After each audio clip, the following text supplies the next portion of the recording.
দেখুন,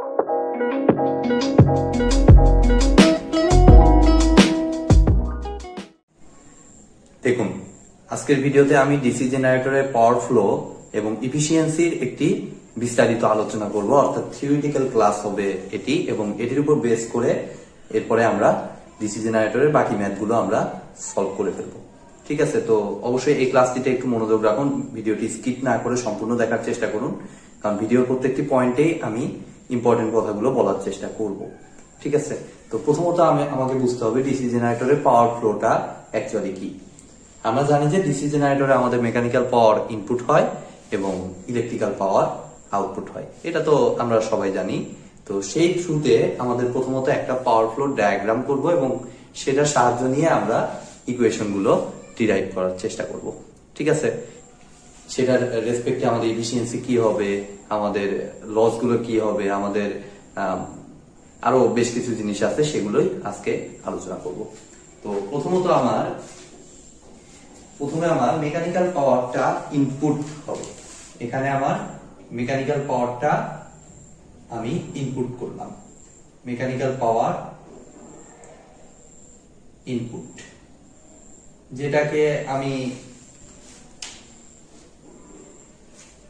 যেটাকে আমি আরেকটা ভাষায় বলতে পারি, আমি মেকানিক্যাল পাওয়ারটা দিব কি দিয়ে? অবশ্যই কোনো একটা ইঞ্জিন দিয়ে। ঠিক আছে, তো আমি এখানে লিখতে পারি mechanical power input or output of, অর্থাৎ প্রাইম মুভার, যেটা আউটপুট অফ ড্রাইভিং ইঞ্জিন। ঠিক আছে, এটা দিয়ে আমি মেইনলি প্রথমত আমি ইনপুট করতেছি। তো তখন কি হবে, মেকানিক্যাল পাওয়ার যখন ইনপুট আমি করব সিস্টেমে, আমার সিস্টেমের ভিতরে মেকানিক্যাল পাওয়ার আমি যদি দেই, আমার একটা ফ্রিকশন আছে, ফ্রিকশন এন্ড উইন্ডেজ লস, তাহলে হবে প্রথমত আমার ফ্রিকশন এন্ড উইন্ডেজ লস, সংক্ষেপে আমি লিখতেছি friction and F and W loss. Friction and windage loss হওয়ার পর আমরা যেটা পাবো সেটা হচ্ছে আর্মেচারে ক্রিয়েট করা ইএমএফ।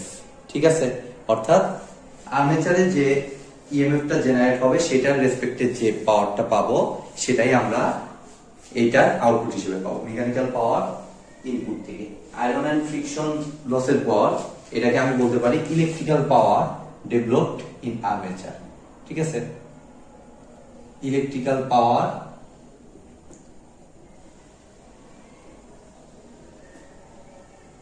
ডেভেলপড ইন আর্মেচার, যেটা আমরা দেখেছি যে আর্মেচারে যে ভোল্টেজটা জেনারেট হয় সেটা ইজি, এবং আর্মেচারের কারেন্টটা যদি আইএ হয় তাহলে এই পাওয়ারটা হবে simply easy into IA, simple. ঠিক আছে, electrical power developed in armature, ব্যাস সুন্দর। এরপরে কি হবে, আমার এর ভিতরে আমার মেইনলি কিছু লস হবে। কি কি লস হবে? কপার লস হবে এবং আয়রন লস হবে। ঠিক আছে, কপার লস এবং আয়রন লস, এই দুইটা লসের মাধ্যমে, আচ্ছা এখানে আমি এভাবে লিখতেছি কপার প্লাস আয়রন লস।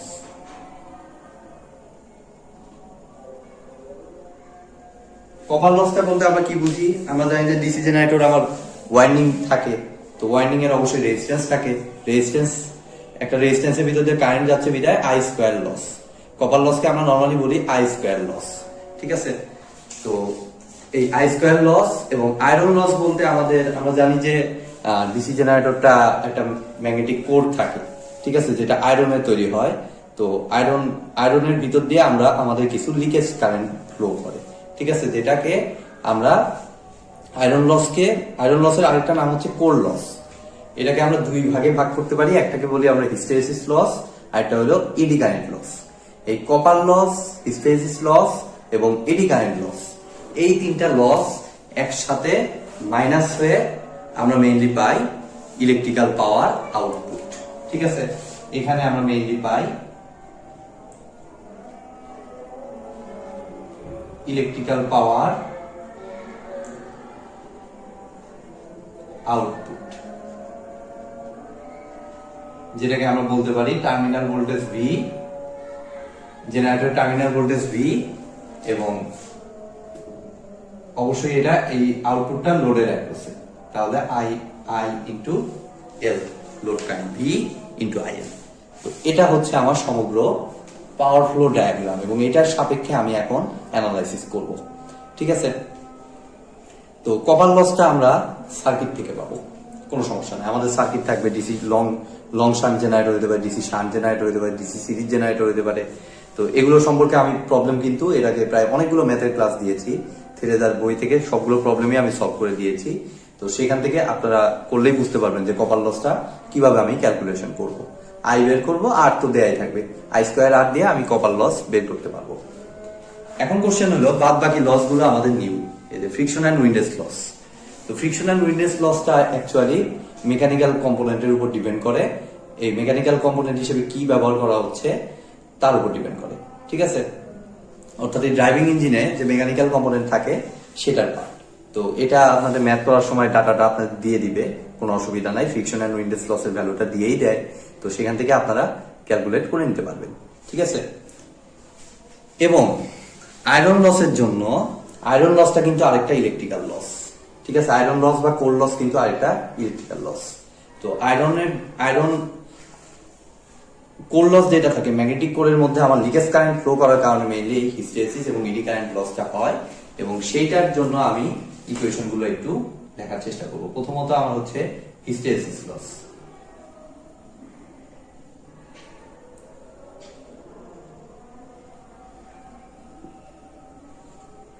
এটাকে আমরা প্রকাশ করি hysteresis লসকে PS.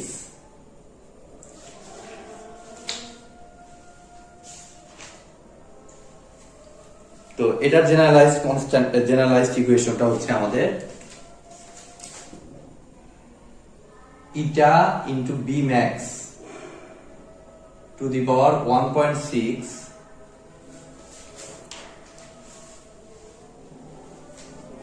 Into F into V watt. ঠিক আছে, হিস্টেরেসিস লসের ইকুয়েশনটা হচ্ছে আমাদের eta into B max to the power 1.6 into F into V, এত ওয়াট।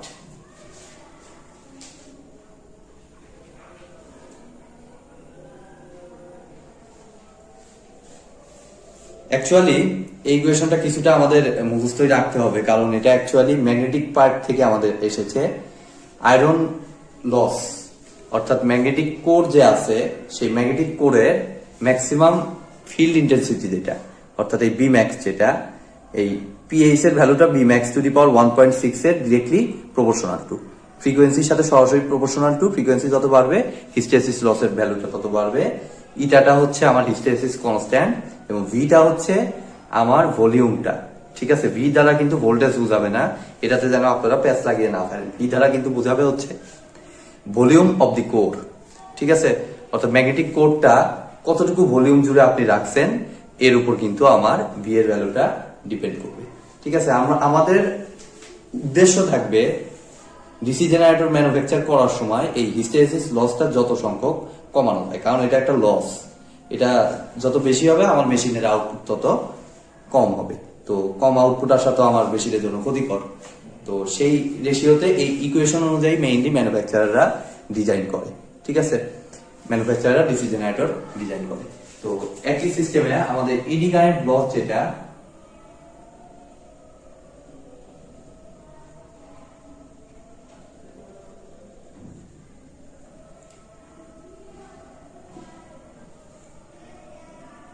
এটার ইকুয়েশনটা হচ্ছে PE equal to K into B max এর উপর স্কোয়ার। দুটোরই ফ্যাক্টর একই, বি ম্যাক্স, এফ ফ্রিকোয়েন্সি এবং ভলিউম। যেহেতু ম্যাগনেটিক কোর একটা নির্দিষ্ট এরিয়ার ভলিউম জুড়ে আছে, যার কারণে ভলিউমের উপর ডিপেন্ড করবে। ভলিউম যত বাড়বে আমার লস তত বাড়বে। সো ভলিউমটা কিন্তু, আয়তনটা কিন্তু যত সংখ্যক কমানোটাই আমাদের জন্য ভালো।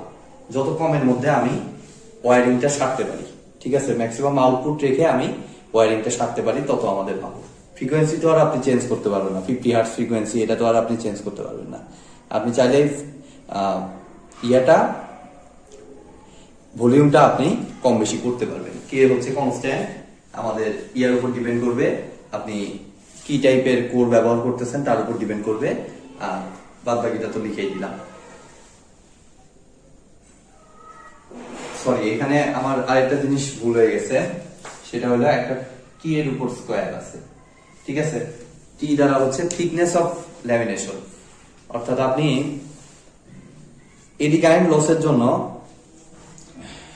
এডি কারেন্ট লসটা মেইনলি ডিপেন্ড করে হলো এই ডিসি জেনারেটরে যে ল্যামিনেশন করা থাকে, থিন ল্যামিনেশন করা থাকে এডি কারেন্ট লসটা কমানোর জন্য, ঠিক আছে। আপনারা দেখতেই পাচ্ছেন যে টি এর ভ্যালু থিকনেসটা যত বেশি হবে আমার পি এর ভ্যালুটা তত বেশি হবে, ঠিক আছে। এই জন্য থিকনেসটা যেন একবারে বেশি না হয়, এই জন্য একটু পর পর আমার খাঁজ কাটা থাকে, ঠিক আছে, যাতে আমার এডি কারেন্ট লসটা অনেকটা কম আসে। এই হচ্ছে আমার এডি কারেন্ট লসের equation, thickness of each lamination T দ্বারা। তাহলে এই হচ্ছে আমাদের হিস্টেসিস লস এবং এডি কারেন্ট লস। এই ইকুয়েশন দুটো আমাদের প্রায় মুখস্থই রাখতে হবে, কারণ এটা রিলেটেড ম্যাথ কিন্তু আমাদের আসবে, ঠিক আছে। তো এখন আমরা আসি বাদ বাকি জিনিসগুলোতে। আমাদের লস সম্পর্কে কিন্তু সকল আলোচনায় হয়ে গেল। এখন আমি আলোচনা করব ইফিসিয়েন্সি, ঠিক আছে। ইফিসিয়েন্সি সম্পর্কে আলোচনা করব, তো তার জন্য আমি এইটুকু মুছে দিচ্ছি। তো ইফিসিয়েন্সিকে এখানে আমরা তিন ভাগে ভাগ করি। প্রথমটাকে বলি হলো মেকানিক্যাল ইফিসিয়েন্সি। তো এটা নিয়ে আমাদের অনেক সময় ম্যাথ করার সময় প্যাচ লেগে যায়, সো আমি স্টেপ বাই স্টেপ বুঝিয়ে দিচ্ছি আসলে কিভাবে আপনারা সহজে করতে পারেন। মেকানিক্যাল ইফিসিয়েন্সি এটাকে আমরা প্রকাশ করব ইটা এম দ্বারা। তো এটা অ্যাকচুয়ালি কি? ইফিসিয়েন্সি মানে আমরা সবাই জানি যে আউটপুট ডিভাইডেড বাই ইনপুট, এটা কোনো সমস্যা নেই। বাট এখানে ডিসি জেনারেটরের ভিতরে তো actually mechanical part, electrical part, দুই টাইপের পার্ট আছে। সেই জন্য আমরা এটাকে দুই ভাগে ভাগ করি, তিন ভাগে ভাগ করি। একটাকে বলি মেকানিক্যাল ইফিসিয়েন্সি, আরেকটাকে বলি ইলেকট্রিক্যাল ইফিসিয়েন্সি, এবং আরেকটাকে বলি কমার্শিয়াল ইফিসিয়েন্সি বা ওভারঅল ইফিসিয়েন্সি, ঠিক আছে। তো যে কাজটা করবো মেকানিক্যাল ইফিসিয়েন্সি বলতে আমরা দেখবো যে মেকানিক্যাল পার্টে আসলে আছেটা কি, ঠিক আছে। তো দেখুন আমার এই সাইড থেকে মেকানিক্যাল পাওয়ার একটা ইনপুট হচ্ছে, অর্থাৎ আউটপুট অফ ড্রাইভিং ইঞ্জিন, ঠিক আছে। এটা অ্যাকচুয়ালি ইনপুট, এবং মেকানিক্যাল ইফিসিয়েন্সির জন্য মেকানিক্যাল পার্ট অতিক্রম করে ফার্স্ট ইলেকট্রিক্যাল পাইছে কোথায়? এই দেখুন ইজি ইন্টু আই, এটা ফার্স্ট ইলেকট্রিক্যাল পার্ট।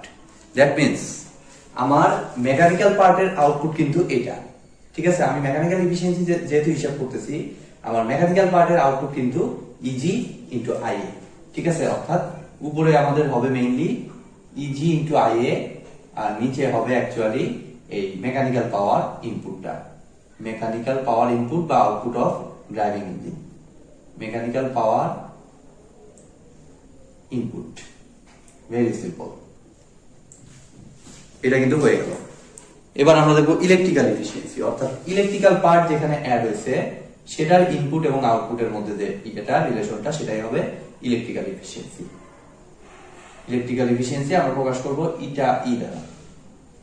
তো খুবই সিম্পল, আমাদের ইলেকট্রিক্যাল পার্টের আউটপুট হচ্ছে V into I, electrical power output, আর ইলেকট্রিক্যাল পার্টের ইনপুট হচ্ছে আমাদের ইজি ইন্টু আই, ঠিক আছে। মেকানিক্যাল পার্টের আউটপুট যা হবে ইলেকট্রিক্যাল পার্টের ইনপুট তাই, খুবই সিম্পল। অর্থাৎ ইলেকট্রিক্যাল, মেকানিক্যাল এবং ইলেকট্রিক্যাল পার্টে ভাগ করার পর আমি এগুলোর আউটপুট এবং ইনপুট থেকে আমি ক্যালকুলেশন করতেছি, ঠিক আছে। আর লাস্টেরটা হলো আমার ওভারঅল এফিসিয়েন্সি বা কমার্শিয়াল এফিসিয়েন্সি, দুভাবেই আমাদের প্রকাশ করি। কমার্শিয়াল এফিসিয়েন্সিটা মেইনলি হচ্ছে পুরা সিস্টেমের ইনপুট আউটপুট, এই আর কিছুই না। পুরা সিস্টেমের আউটপুট হচ্ছে আমার ভিআইএল, আর পুরা সিস্টেমের ইনপুট হচ্ছে আমাদের মেকানিক্যাল পাওয়ার ইনপুট। শেষ।